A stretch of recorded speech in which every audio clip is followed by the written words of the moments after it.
Selamünaleyküm əziz izləyicilərim. Hər vaxtınızı Allah xeyrə yazsın. Bugün sizlə görüşməyimin bir gözəl səbəblərindən biri odur ki, 22 sentyabrda mən Turan haqqında və Türkiyə Cumhuriyyəti dövlətində Türkistan ellərindən gələnlərə siz yabancısınız deyə müamilə göstərdikləri barədə bir video hazırlayıb qoymuşdum efirə. Bilmirəm valla, bunu o mənim videoma baxdılar, sonra bu məsələni tez həll elədilər. Yoxsa şübhəsiz Allahın lütfüdür. Allah istəməsəydi bu olmazdı. Şükürlər olsun Allahımıza, həmd sənalar olsun. Allah Teala dövlət yetkililərinin qəlbinə mi saldı deyim, beyinlərinə mi saldı deyim. Hər halda mənim çıxışımı mütləq heç olmasa səfirlikdə də olsa izləyib öz ölkələrinə məlumat verənlər olmamış deyil yəqin ki. Yoxsa da yoxdur da, indi hər nəsə bu iş oldu.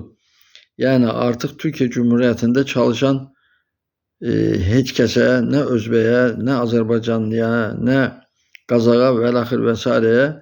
yabancı qrifi ilə müamilə olmayacaq. Amma Cumhurbaşqanı Allah ona can sağlıq, uzun ömürlər versin. Hörmətli Erdoğan cənabları bu göstərişi verdi. Amma bu ölkənin idarə olunmasında o qədər Türkiyənin yaxşı gününü istəməyənlər var ki, onlar çalışacaqlar bu işi hardasa əngəlləməyə, hardasa belə bir mız qoymağa, mütləq incidəcəklərinə, əxir və s. Yəni qərarla belə işlər yürünməz. Bu, siz təsəvvür edin ki, az qala bir 4-5 milyon kvadrat kilometr, az qala deyirəm ha, bəlkə də çox, bir ərazidə yaşayan insanların Türkiyəyə gəlişi artıq bir sel kimi gələcəklər. Və buna da bir dənə elə qərar verməklə belə məsələləri həll eləmək olan şey deyil. Ona görə daha ciddi bir tərzdə, daha ciddi bir şəkildə bu məsələyə yanaşıb elə bir qanun çıxartmaq lazımdır ki, indiki hakimiyyətdən sonra gələn hakimiyyətlərdə eyni zamanda Turan ellərinin hamısında, Qazaxstanda, Özbəkistanda, Qırğızstanda, Azərbaycanda, Türkmənistanda, hətta Macarıstanın özündə bu məsələyə ciddi yanaşsınlar.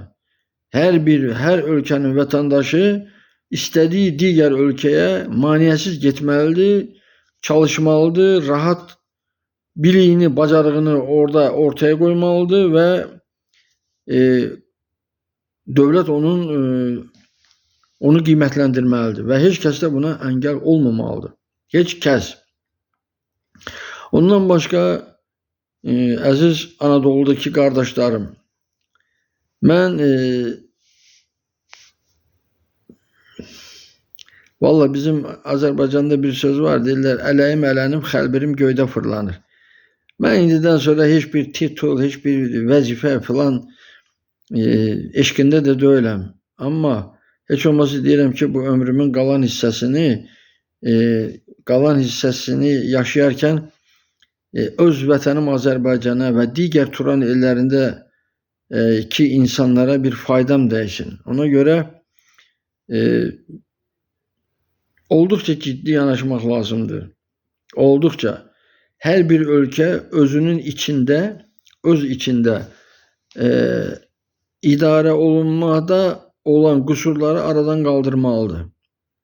İstər öz vətəndaşlarına qarşı olan qüsurlar, istər kənardan gələnlər. Məsələn, mən hərdən fikirləşirəm ki, bizim Azərbaycandan olan Oğuz övladları Qazaxstanda, Özbəkistanda, Qırğızstanda, hətta Türkmənistanda, hətta Tataristanda, Kazanda, Türkiyənin özündə çalışırlar. işləyirlər və o ölkənin inkişafına töhfə verirlər. Amma mən 70-i keçmişəm qardaş. Hələ görmədim Azərbaycanın harasındasa desinlər ki, filan yerdə 5 dənə qırğız yaşayır. O qırğızlar çox gözəl bir iş gördülər. Nə bilim, və yaxud da bir özbək və yaxud da qazaq. Niyə bizdə yaşamırlar onlar? Sizi düşündürmürmü? Ay hökumət. Niyə düşünmürsünüz ki, bunlar bizim ölkədə niyə yaşamırlar? Nətər olur ki, Azərbaycan orada elə bizə yağbal çörək verirlər, vermirlər. Orada müəyyən çətinliklər var, amma bizimkilər gedib yaşayırlar orada. Bəs onlar bizdə niyə yaşamırlar?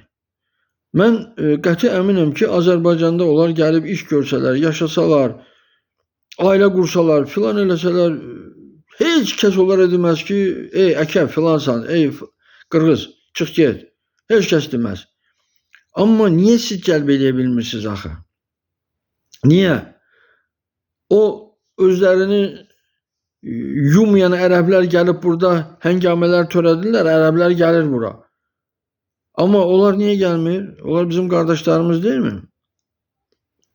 Gəlsinlər, yaşasınlar, çalışsınlar, işləsinlər, Azərbaycanın inkişafına onlar da öz tərəflərindən töhfə versinlər. Burada adam bir şey istərsəməz adamı maraqlandırır. Görünür onlar bizdə gəlib yaşasalar dil problemi olacaqdı.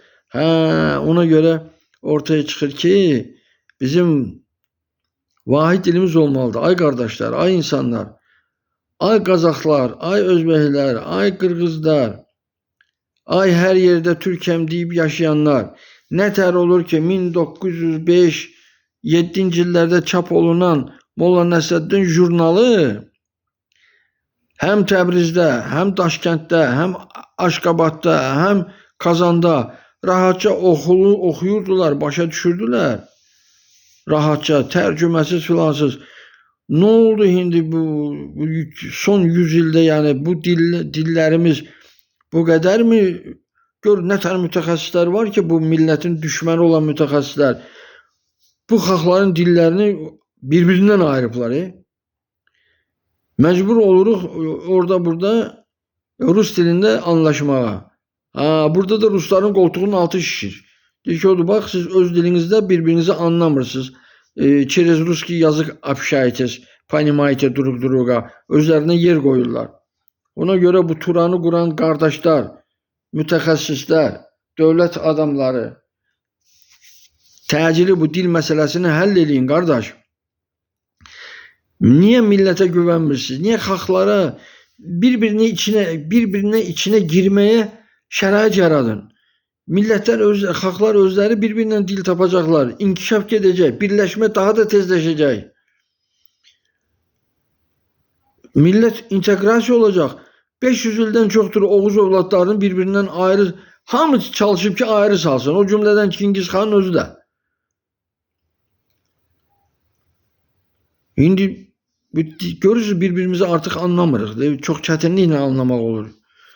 Düzdür, Türkiyədəkilərlə biz anlaşırıq. Qırğızlarla da anlaşmaq mümkündür. Fərqanə türkləri ilə də bəzi məsələlərdə rahat danışmaq olur. Anlaşmaq olur. Çətinliklə də olsa anlaşmaq olur. Amma geniş maştabda bu hələ ki mümkün deyil. Ona görə təcili elə şeylər var ki, elə atributlar ortaq olmalıdır, təcili. Bu istiqamətə yön versəniz daha yaxşı olar. Və xalqların bu işdə sizə ən böyük köməyi, dəstəyi xalqlar eləyəcəklər. Nə istəyirsiniz deyin, xalqlar.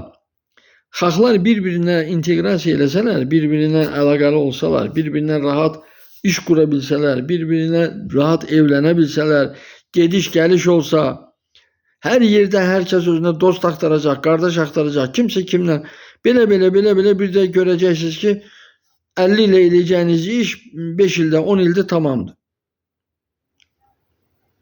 Bu mən anlaya bilmirəm ki, qardaş, niyə siz bu xalqın potensialından istifadə eləmirsiniz?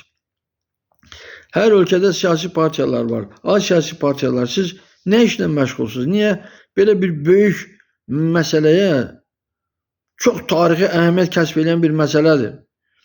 Bu məsələ siz istəsəz də nə qədər kim əngəl olur olsun özü bilər. Amma bu məsələ baş tutacaq. Niyə?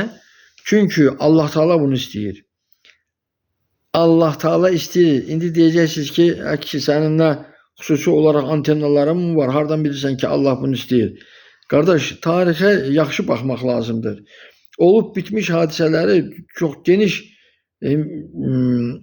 geniş rakursda safçürə eləməyə bacarmaq lazımdır. Allah Teala Quran-ı Kərimdə nə deyir? Deyir ki, ey kafirlər, siz istəsəniz də, istəməsəniz də Allahın haqq dini olan İslam yer üzündə qələbə çalacaqdır. Qələbə. Bu qələbəni Allah Teala nə? Göydən xüsusi qoşun mu göndərəcək? İnsanlardan Allah Teala'nın təyin elədiyi əskərləri var, qoşunu var. O da türklərdir. Türk demək o deyil ki, elə Türkəm deyənlər Türkdür. O çox böyük yanlış bir şeydir. Tək bir olan Allah'a inanan, onun əmr və yasaqlarına qeyd şərtsiz əməl edən və axir və sair, Allah'ın kitabını da tanıyan, son peyğəmbərini de tanıyan, və bunlar Türkdür. Yəni bugünün diniləncə müsəlman. İndi müsəlmançılıq gəlincə, Quran-ı Kərimcə gəlincə Allah onları Türk deyə tanımışdır. Türk deyə təsdiq edib, adlandırıbdır. Yəni indi yenə başlayacaqlar ki, bu kişi nə danışır? Mən tarixi oxuyun da, siz də oxuyun da, niyə oxumursunuz? Niyə? Quran-ı Kərimi niyə diqqətlə oxumursunuz? Niyə səhv eləmişsiniz? Elə nağıl kimi oxuyub keçirsiniz? Olmaz elə. Mənim üçün də hələ biraz da mənim üçün təəccüblü gəlir ki, Türkiyə Cümhuriyyəti dövləti çox hökuməti də, insanlar da, idarə edənlər də çoxsu inançlıdırlar, inanandılar. Hərçəndə Azərbaycanda vəzifədə olanlar o qədər də dinə inanmırlar. Hətta bəzi yerlərdə, idarələrdə deyirlər ki, baxa, orada namaz qılma, gedərsən hardasa qıl. Uzun sözün qısası, idarə edənlərin içində müsəlman olmayanlar çoxdur. Əgər elə deyilsə, onu da deyin görəm. Nə vaxt, hansı cuma namazında dövlət başçısı və yaxud da hökumət adamları bir yerdə gediblər, namaz qılıblar. Deyin görüm, nə vaxt, kim görüb? Biz müsəlman ölkəsiyik axı. Burada nə qəbahət var ki, nə ayıb iş var ki? 5-6 nazir gedin bir yerdə namaz qılın, millət də görsün ki, siz doğrudan da müsəlmansınız. Allah'a inananlarsınız. Bax, Allah'a inanmayan gördünüz, o cür akademik adam, o cür ağsaqqal filan, nə bilim nə oldu axırı?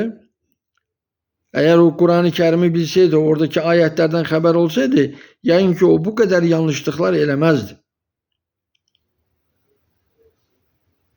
Gene de Allah bilən məsləhətdir.